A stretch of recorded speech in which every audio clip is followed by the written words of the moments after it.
for science! Welcome back, everybody, to another One Night in Karazhan card review. This is part 2 of our 5-part series. We're going to do 9 cards an episode, and we now know all of the cards. So we also know that the release date is the 11th of August, and that's coming up quick. So we're going to try to put out one of these every day, the final one landing on the day of the release.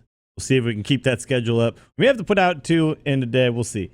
But let's just get right to it, shall we? All right, we're sad. We're sad, boys. The internet has gone crazy. Apparently, Team 5 is the worst thing that's ever happened to video gaming. And Priest is just rip Priest. Priest is dead. Purify, 2 mana. Priest spell. Common. Silence a friendly minion. Draw a card. So, the problem here is obviously that silencing only a friendly minion is pretty bad. You have to play minions that you want to silence for this to ever be a thing you want to do. There's not enough effects that other people are going to put onto your minions. Like debuffs, like say, Aldor Peacekeepers. That's not going to happen often enough that this just goes in without having minions that are already bad. Ancient Watchers, Eerie Statues, things like that. Things that you want to silence. But then the problem here is that Priest already had a 0 mana silence. That silenced whatever. And that didn't really see play.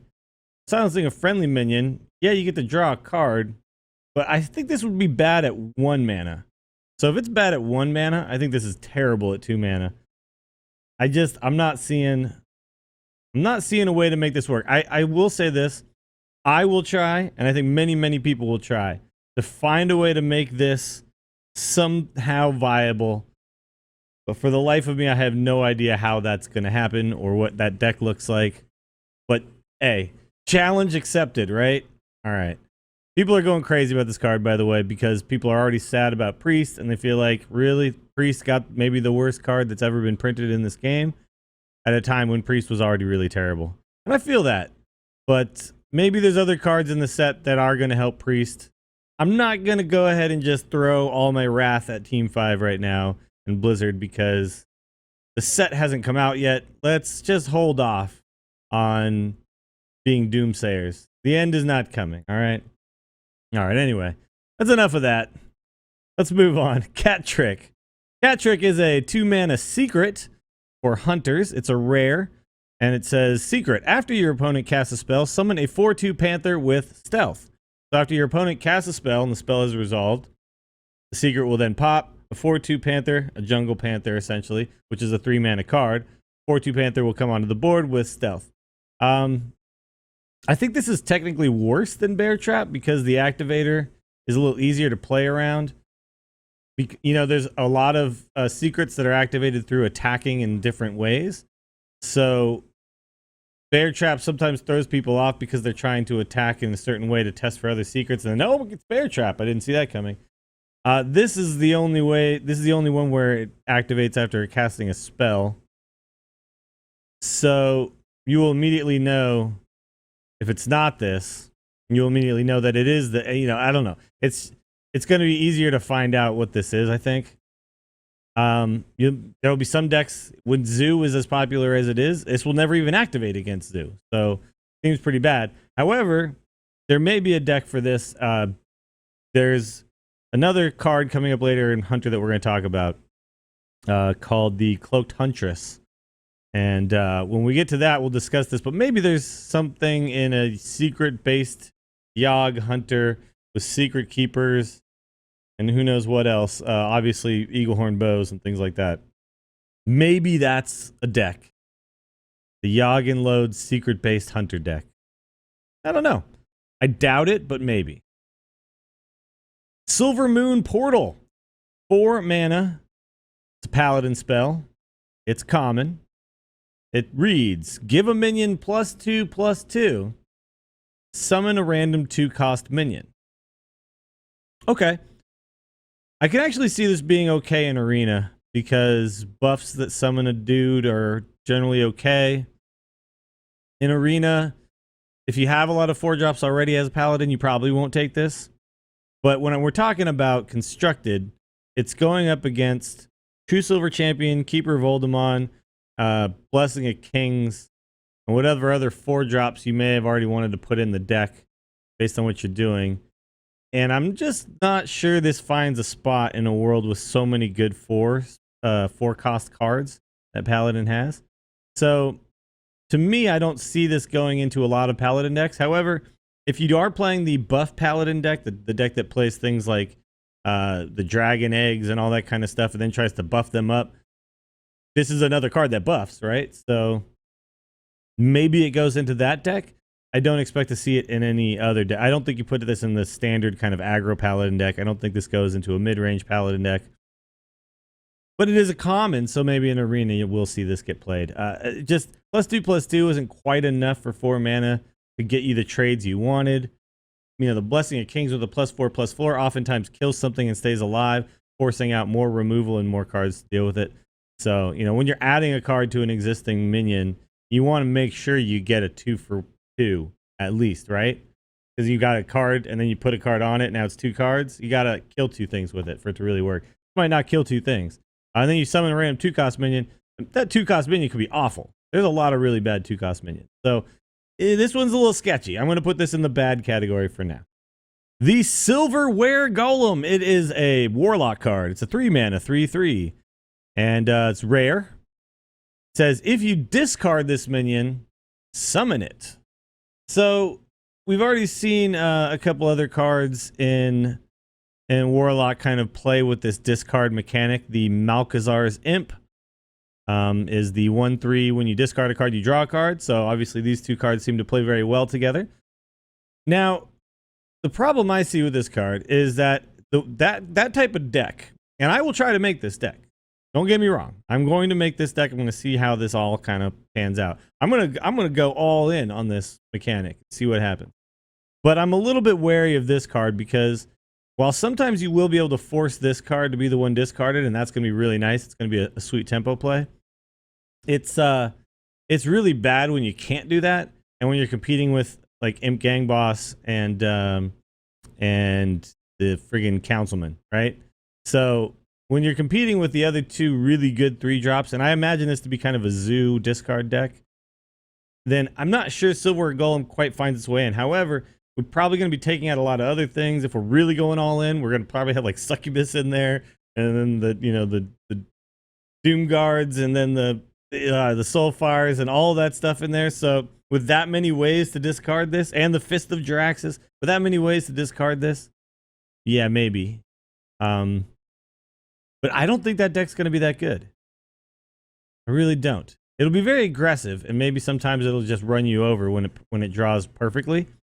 But there's going to be a lot of times where it draws really awkwardly and discards the wrong things. And yeah, it's going to be a funky deck. But guaranteed, people will try it. I will be one of them, and we'll give it a go. I'm going to put this card in the wait and see spot right now. I'm guessing kind of bad, but maybe we'll be pleasantly surprised. That'd be awesome. The Cloaked Huntress. Dr. 3. No, not Dr. 3.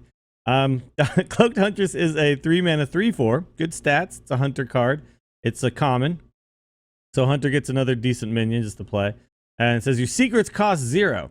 I think actually in Arena this will be okay. In the cases where you already have some secrets that you just picked because, you know, they were there and they were better than whatever else was available. That will happen sometimes, and this card will be really good. This card will be a 3-mana 3/4, though, at the worst in Arena, so that'll be fine. As far as constructed goes, the only deck I see this working in is Yogg and Load Hunter deck full of secrets.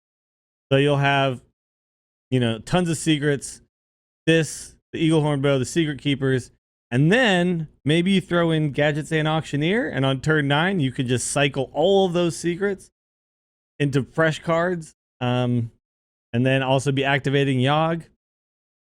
Maybe that's a thing. So think about Mysterious Challenger, and then think about this. Mysterious Challenger, you played a 6-drop, that was a 6/6, so decent body. You literally drew the secrets out of your deck, you pulled them right out, and you put them directly into play.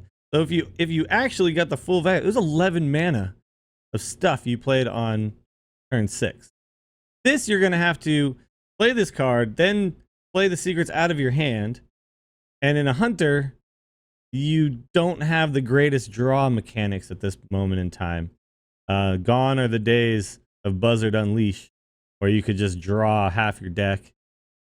That's not a thing anymore. So drawing enough cards to make this work is very difficult for Hunter. That's why I feel like the Yogg and Load is really the only way to make this work, because you can lock and load before you do this, turning all your secrets into random Hunter cards, or maybe you could chuck in that Auctioneer with all the spells you're already rocking, and find a way to do something cool in the late game to cycle through and get to that Yogg. So maybe there's something there, and that would be very cool. I would like to see a deck that operates like that. And then the cat trick might actually make it in. We shall see. Okay, so we've had a bunch of cards that I've been putting into the probably bad category so far. And now we got a card that doesn't go into that category. This goes into the oh crap. How can I have 4 of these, please? Medivh's Valet. 2 mana, 2/3. It is a mage minion. It's a common. Battle cry. If you control a secret, deal 3 damage. So you get a 2 mana 2/3 at the worst. And at its best, you get a 2 mana 2/3 that kills something on the board, or goes 3 damage to face, or does whatever. Like 3 damage anywhere you want is so damn powerful. This is insane. This card is so good. So what this will do is this will force a lot of mages to start just playing Ice Block, because I think Ice Block is really the secret that pairs the best with this guy, right? If you play any other secret, you run the risk of that secret not being around anymore when it's time to play your Medivh's Valet. But Ice Block is already pretty good because it allows a lot of things, like just that extra turn you might need to find lethal when the opponent's already trying to kill you. It helps you kill a lot of like combo decks. Like think about the Worgen OTK combo deck. You put up an Ice Block, they can never kill you because all their damage happens in one turn. So as soon as the Ice Block is down, then you just kill their Worgen and they just never do any more damage to you ever again. And yeah, so I mean, Ice Block in itself is fine. And now you have even more of a reason to play Ice Block. So yeah, I think you're going to see Reno Mage, Grinder Mage be much more viable as well, because those were decks that were already kind of playing Ice Blocks and then played a lot of minions and did a lot of interaction on the board. But you might see this make its way into Freeze Mage, Tempo Mage, all that kind of stuff, and just start to see a little bit more of the Ice Blocks and the secrets being played in Mage. Mage might get really annoying with this card. Not going to lie, I'm a little bit concerned. This seems insanely good. I think this goes in just every Mage. Like if you make a Mage deck, you put this in there. I think. That's how it feels right now. Anyway, so I'm going to put this in the, meta-defining changing card. This changes how people play Mage. After looking at Medivh's Valet, I was like, they can't make a better card than this. Then I saw Menagerie Warden. So the Menagerie Warden is a Druid card, the minion. 6 mana, 5/5. Those stats are pretty bad. Better do something good, right? Battle cry. Choose a friendly beast. Summon a copy of it. What? Just summon it right then and there? Not put it into your hand, make it 2 mana cheaper, nothing like that? No, just throw it onto the board. It's on the board. It's now on the board. Okay. I guess so, Blizz.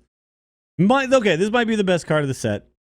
And this, if they were looking for that card that was going to push Beast Druid to be a thing, well, they did it.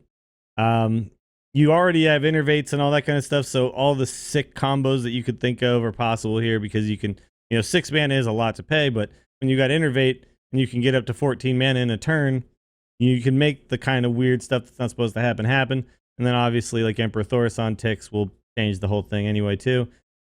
It's a deck that you're going to be kind of tempo-based anyway in this kind of Beast Druid deck. You're going to be wanting to play the 2/2 on 1, then you're going to go right into, Raptors and all kinds of stuff. You're going to always be trying to put more and more stuff on the board. It's very likely that you will have something on the board when you get to turn 6. And hey, if you don't, well, on turn 5, just play a Stranglethorn Tiger, because it has stealth and they can't kill it. And then you get 3 tigers on turn 6. And then you just murder them. So yeah, this card is disgusting. It's going to feel like when you played against Combo Druid, where you could just never let a minion stick because now that meant that the 14 damage combo was now 22 or 24 or 28 or whatever. Like, you just had to clear the board all the time. Against Beast Druid, you're going to be doing everything in your power to keep their side of the board clear. And that really changes how the game is played because the pressure is on you now. You need to find a way to win the game, but you're always going to be constantly worrying about losing the game. And so it just changes everything. The Druid is going to be always the one on the aggressive stance. They're always going to be the one putting the minions onto the board. You're going to be the one spending all your time and removal on them. And you're not going to be able to develop your own board and do your own game plan. That's how it's going to feel again. And I don't know how I feel about that, but I definitely will be playing some Druid. I don't have Golden Druid yet. So hey, let's get it on. Once this comes out, this might unlock quite a few things. So yeah, this card goes into the sickly, insanely good category here. All right, now we'll do a couple of legendary cards to round it out. Moroes, 3 mana, neutral legendary, 1/1. Ooh, that seems really bad. Stealth. He has stealth. Okay. At the start of your turn, summon a 1/1 steward. Okay, so the turn you play this, you get Moroes. He's stealth, and the 1/1 steward comes out, so you get 2 1/1s for 3 the turn you play it. If he stays on the board, which he does have stealth, you get at least 1 more 1/1 unless you use him to kill something. All right. This is a pretty bad card. Let's be honest here.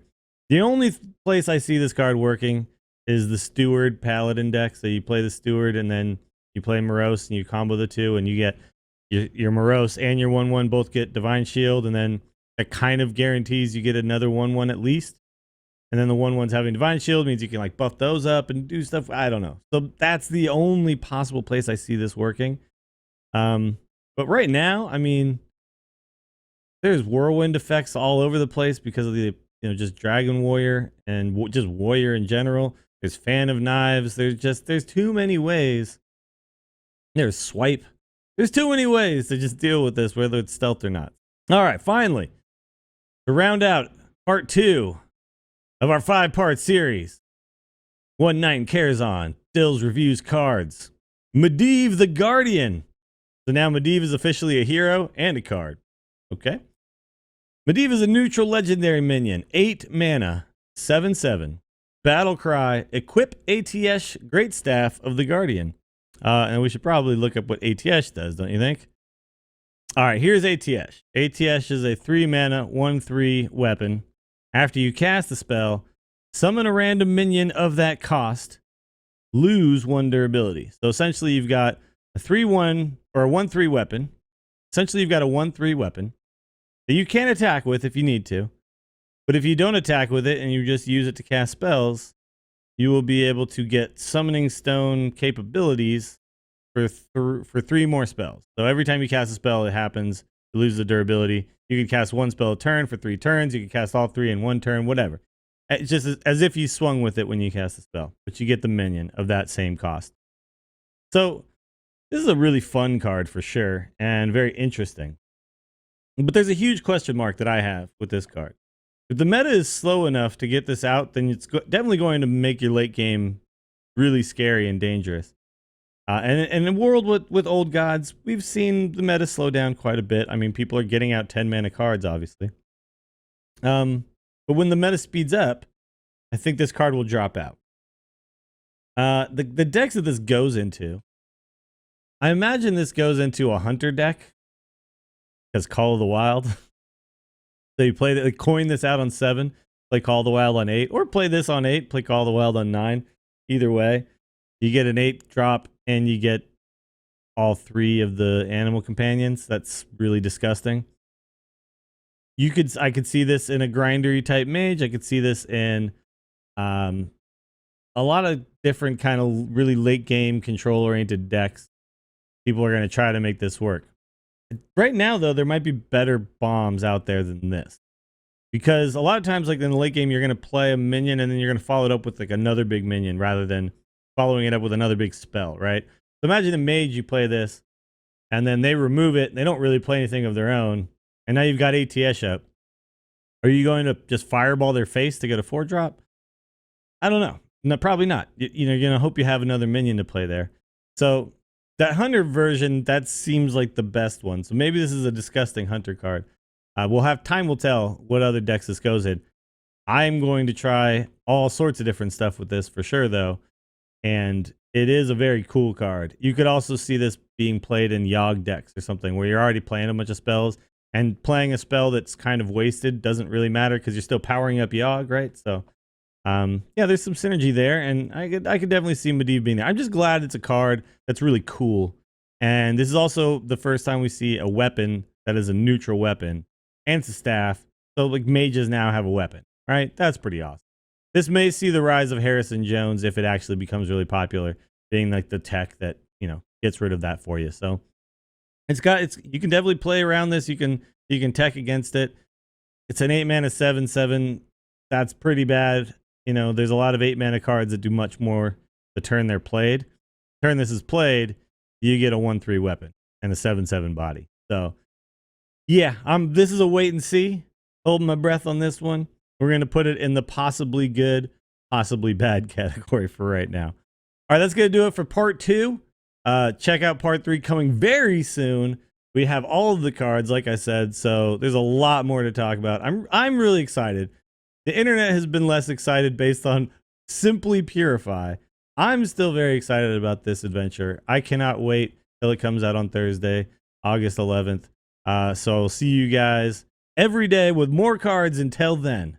All right, thanks for watching. Please subscribe, comment below, tell me what you think about the cards. Check out my Patreon. It's patreon.com/WillyDills. If you're interested in making sure that more of this type of content gets created, that is the best way to make that happen. And check out the Twitch channel, twitch.tv/WillyDillsSF. All right, see you guys later. I love you. Talk about more cards tomorrow.